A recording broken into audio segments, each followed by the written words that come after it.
Hit 96.7 FM special ന്യൂസുമായി ഷാബു.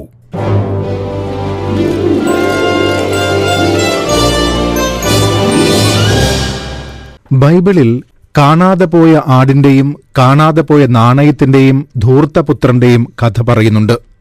മയങ്ങല്ലേ മക്കളെ എന്ന സ്പെഷ്യൽ ന്യൂസ് പരമ്പരയുടെ 5-ാം അധ്യായത്തിൽ ഈ കഥകൾ ഓർമ്മിപ്പിക്കുന്നത് ഉചിതമാകുമെന്ന് കരുതുന്നു. കാരണം നാടൊട്ടുക്ക് ലഹരിക്കെതിരെയും അക്രമവാസനകൾക്കെതിരെയും കൈകോർത്ത് നിൽക്കുന്ന സന്ദർഭമാണല്ലോ. കഴിഞ്ഞ ദിവസം നിയമസഭയിലും ലഹരി വ്യാപനവും അക്രമ സംഭവങ്ങളും ചൂണ്ടിക്കാട്ടി പ്രതിപക്ഷം കൊണ്ടുവന്ന അടിയന്തര പ്രമേയം ചർച്ചയ്ക്കെടുത്തത് പോലും ഇനഫ് ഈസ് ഇനഫ് എന്ന് ബോധ്യപ്പെട്ടതുകൊണ്ടാണ്.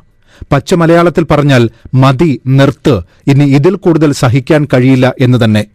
നിയമസഭയിൽ നടന്ന ചർച്ചയിൽ നിർഭാഗ്യവശാൽ സഹിഷ്ണുതാപരമായ നിലപാടുകൾ സ്വീകരിക്കാൻ രണ്ടു പക്ഷങ്ങൾക്കും കഴിയാതെ പോയി എന്നത് ഈ കാലത്തിന്റെ വയലന്റ് മനോഭാവത്തിന്റെ പ്രത്യക്ഷ ഉദാഹരണമാണ്. എങ്കിലും ചർച്ചയിൽ പങ്കെടുത്തവരിൽ ചിലരെങ്കിലും ചൂണ്ടിക്കാട്ടിയ വളരെ മൂല്യവത്തായ പോയിന്റുകൾ എടുത്തു പറഞ്ഞേ മതിയാകൂ. അതിലൊന്ന് KT ജലീൽ നടത്തിയ പരാമർശങ്ങളാണ്.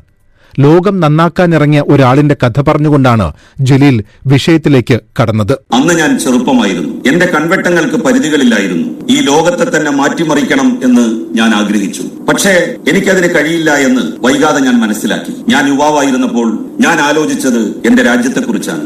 എന്റെ രാജ്യത്ത് പരിവർത്തനത്തിന്റെ മാറ്റത്തിന്റെ കൈത്തിരി കത്തിച്ചു വെക്കണം എന്നായിരുന്നു എന്റെ മോഹം. അനുഭവങ്ങൾ എന്റെ മുന്നിലേക്ക് പരിവരുത്ത യാഥാർത്ഥ്യങ്ങളായി കടന്നു വന്നപ്പോൾ ഞാൻ അറിഞ്ഞു ഞെട്ടലോടെ എനിക്കതിന് സാധിക്കില്ല എന്ന്. പിന്നെ ഞാൻ മധ്യവയസ്കനായി. അന്ന് ഞാൻ ആലോചിച്ചത് എന്റെ കുടുംബത്തെക്കുറിച്ചാണ്. എന്റെ കുടുംബത്തെ എങ്ങനെയെങ്കിലും ഒന്ന് പരിവർത്തിപ്പിക്കണം, അവരെ ഒന്ന് മാറ്റണം. പക്ഷെ അതിനും എനിക്ക് സാധിക്കില്ല എന്ന് ഞാൻ വേദനയോടെ അറിഞ്ഞു. പിന്നീട് വാർദ്ധക്യം വന്നു. മരണക്കിടക്കയിൽ ഞാൻ കിടക്കുന്ന സമയത്ത് ഞാൻ നോക്കിയത് എന്നിലേക്കാണ്. എന്നെ മാറ്റാൻ എനിക്ക് കഴിഞ്ഞിരുന്നു എങ്കിൽ എന്റെ കുടുംബത്തെ സ്വാധീനിക്കാൻ എനിക്ക് സാധിക്കുമായിരുന്നു. എന്റെ കുടുംബത്തെ സ്വാധീനിക്കാൻ എനിക്ക് സാധിച്ചിരുന്നു എങ്കിൽ രാജ്യത്ത് തന്നെ മാറ്റത്തിന്റെ കൈത്തിരി ഏന്താൻ കഴിയുമായിരുന്നു. എന്റെ രാജ്യത്ത് പരിവർത്തനമുണ്ടാക്കാൻ എനിക്ക് കഴിഞ്ഞിരുന്നെങ്കിൽ ലോകത്ത് തന്നെ അതിന്റെ ഒരു അനുരണനം സൃഷ്ടിക്കാൻ എനിക്കാകുമായിരുന്നു.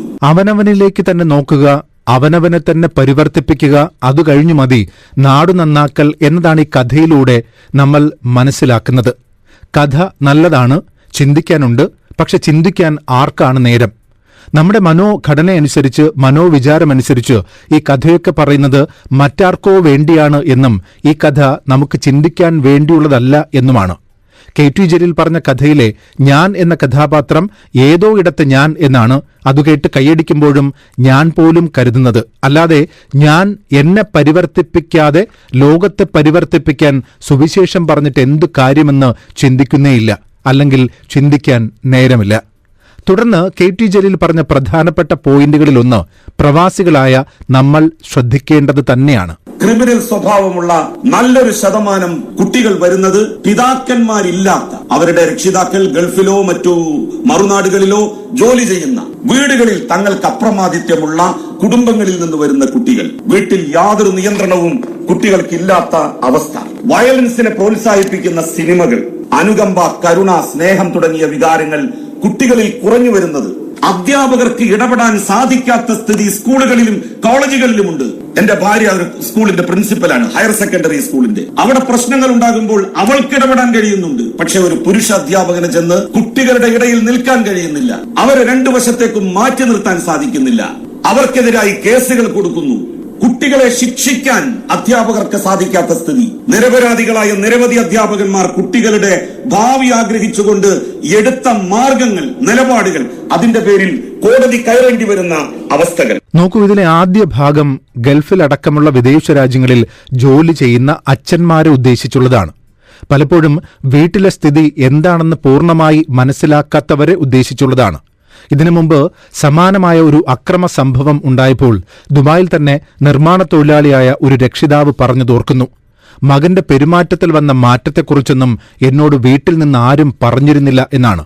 അവന്റെ അമ്മ പോലും അത് മറച്ചു പിടിച്ചിരുന്നു എന്നായിരുന്നു. ശരിക്കും അങ്ങനെ ധാരാളം കുടുംബങ്ങളുണ്ട്. അമ്മ മനഃപൂർവ്വം മറച്ചു പിടിച്ചതല്ല, അത് പറഞ്ഞാൽ ഉണ്ടാകുന്ന ഭവിഷ്യത്തോർത്താണ്. മകന്റെ അല്ലെങ്കിൽ മകളുടെ മോശം പെരുമാറ്റത്തെക്കുറിച്ച് അച്ഛനെ അറിയിച്ച് അദ്ദേഹത്തെ ആധി പിടിപ്പിക്കേണ്ട എന്ന് കരുതുന്ന ധാരാളം അമ്മമാരുണ്ട്. ആ പാവം കൊടുംചൂടിൽ അവിടെ കിടന്ന് കഷ്ടപ്പെടുകയല്ലേ. ഇതും കൂടി അറിഞ്ഞ് കൂടുതൽ വാടിപ്പോകണ്ടല്ലോ എന്ന് കരുതി മക്കളുടെ കടുംപിടുത്തത്തിനും ഷാഠ്യത്തിനും ചിലപ്പോൾ കോപത്തിന് മുന്നിൽ പോലും പകച്ചു നിൽക്കുന്ന അമ്മമാർ. ഈ അബദ്ധം ഇനിയും തുടരരുത് എന്നാണ് ഓരോ രക്ഷിതാക്കളോടും അപേക്ഷിക്കാനുള്ളത്. വിദേശത്ത് കഴിയുന്ന അച്ഛൻ അല്ലെങ്കിൽ അമ്മ എല്ലാ ദിവസവും അരമണിക്കൂർ നേരമെങ്കിലും കുടുംബവുമായി വീഡിയോ കോൾ ചെയ്ത് സംസാരിക്കണം. അത് വൈകുന്നേരങ്ങളിൽ ഒരുമിച്ചിരുന്ന് ഭക്ഷണം കഴിക്കുന്ന സമയത്തോ മറ്റോ വർത്തമാനം പറയുന്നത് പോലൊരു കുടുംബാന്തരീക്ഷം തിരികെ കൊണ്ടുവരാൻ ശ്രമിച്ചേ മതിയാകൂ. ആദ്യം അവനവന്റെ കുടുംബത്തിലൊരു ശീലം നടപ്പാക്കാൻ നോക്കൂ, നാട് താനേ മാറും. അതുകൊണ്ടാണ് തുടക്കത്തിൽ പറഞ്ഞില്ലേ, ബൈബിളിൽ പറഞ്ഞ കാണാതെ പോയ ആടിന്റെയും നാണയത്തിന്റെയും കഥയെന്ന്. ഈ കഥ വെറുതെ കേട്ട് കളയാനല്ല, നമുക്കും ബാധകമാണെന്ന് ഓർക്കാനാണ്. കഥ നോക്കൂ. നിങ്ങളിൽ ആർക്കെങ്കിലും 100 ആടുണ്ട് എന്ന് വിചാരിക്കുക. അവയിൽ ഒന്നിനെ കാണാതെ പോയാൽ 99നെയും വിജനസ്ഥലത്ത് വിട്ടിട്ട് കാണാതെ പോയതിനെ കണ്ടെത്തുന്നതുവരെ അന്വേഷിക്കാതിരിക്കുമോ? കണ്ടെത്തുമ്പോൾ ആഹ്ലാദപൂർവ്വം അതിനെ തോളിലേറ്റിക്കൊണ്ട് വീട്ടിലേക്ക് മടങ്ങും. പിന്നീട് അയൽക്കാരെയും സുഹൃത്തുക്കളെയും വിളിച്ചുകൂട്ടി കാണാതെ പോയ എന്റെ ആടിനെ കണ്ടുകിട്ടിയിരിക്കുന്നു, എന്നോടുകൂടി സന്തോഷിക്കുക എന്ന് പറയില്ലേ? ഇനി മറ്റൊരു കഥ. അല്ലെങ്കിൽ ഒരു സ്ത്രീയുടെ കൈവശമുണ്ടായിരുന്ന 10 വെള്ളി നാണയത്തിൽ 1 കൈമോശം വന്നാൽ അവൾ വിളക്ക് കത്തിച്ച് വീട് മുഴുവൻ അടിച്ചുവാരി അത് കിട്ടുന്നതുവരെ ശ്രദ്ധാപൂർവം തിരയാതിരിക്കുമോ? കണ്ടുകിട്ടിയാൽ അവൾ തന്റെ കൂട്ടുകാരികളെയും അയൽക്കാരെയും വിളിച്ചുകൂട്ടി കാണാതെ പോയ എന്റെ വെള്ളി നാണയം കണ്ടുകിട്ടിയിരിക്കുന്നു, എന്നോടുകൂടി സന്തോഷിക്കുക എന്ന് പറയും. നോക്കൂ, ഈ ദൃഷ്ടാന്ത കഥയിൽ പറയുന്നത് പോലെ നമ്മുടെ കൈവശമുള്ള നാണയമെന്തെന്ന് സ്വയം തീരുമാനിക്കുക.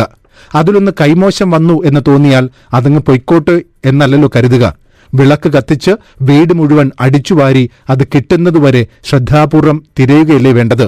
അത് കിട്ടുമ്പോഴല്ലേ നമുക്ക് ആനന്ദമുണ്ടാവുക, മനസ്സമാധാനം ഉണ്ടാവുക, അല്ലേ? ആ സന്തോഷത്തിനു വേണ്ടി നമുക്ക് നമ്മിലേക്ക് നോക്കാം, നമ്മുടെ കുടുംബത്തിലേക്ക് നോക്കാം. അതുവഴി നാട് താനേ നന്നായിക്കൊള്ളും.